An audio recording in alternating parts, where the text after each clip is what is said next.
ये बहुत टेक्निकल और छोटा सा इशू है जिसकी ये बात कर रहे हैं। कुल मिला के लोकपाल की मांग क्यों उठी देश में? भ्रष्ट लोगों को जेल नहीं होती क्योंकि सीबीआई जैसी एजेंसी जो जांच एजेंसी है वो सरकार के अंडर में है।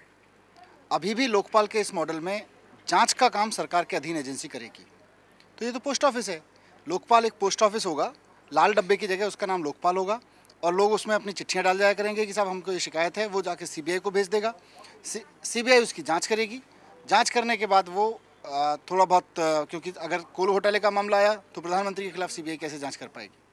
अगर सलमान खुर्शीद के खिलाफ जांच का मामला आया तो वो तो लॉ मिनिस्टर थे उस वक्त, लॉ मिनिस्टर के खिलाफ सीबीआई कैसे जांच कर पाएगी? क्योंकि प्रोसिक्यूशन का काम तो लॉ मिनिस्टर को देखना होता है।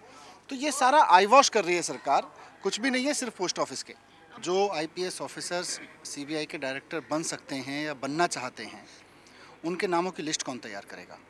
क्योंकि अगर सरकार उनके नामों की लिस्ट तैयार करेगी कि कौन वो 5 लोग हैं जिनमें से नाम में से चयन होना है, अगर सारी इन्वेस्टिगेशन, सारी फाइलें सरकार तैयार करेगी, सारे इंटरव्यू सरकार की लेगी, और कुल मिला के पॉलिटिकल क्लासेस एक दूसरे से मिले हुए हैं।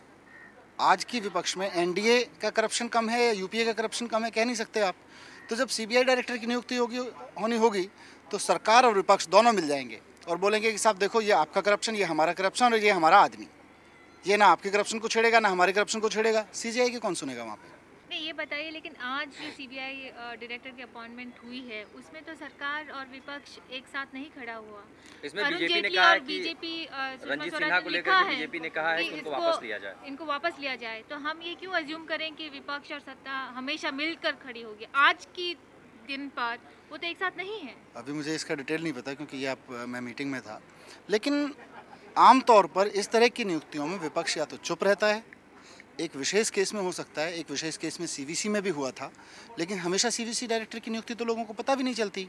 देश में इतने सारे कमीशन हैं जहां पर सूचना आयुक्त हैं, कितने सारे कमीशंस हैं जहां पर अपॉइंटमेंट रूलिंग पार्टी के हेड, अपोजिशन के हेड और एक किसी और के इन्वॉल्वमेंट से होता है।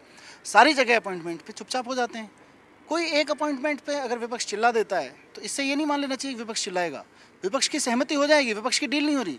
सीवीसी मामले में भी जब तक विपक्ष की डील नहीं हुई वो चिल्लाता रहा, जैसी विपक्ष की डील हो गई वो चुप हो गया। दूसरा आदमी जो अपॉइंटमेंट हुआ वो क्या अच्छा था?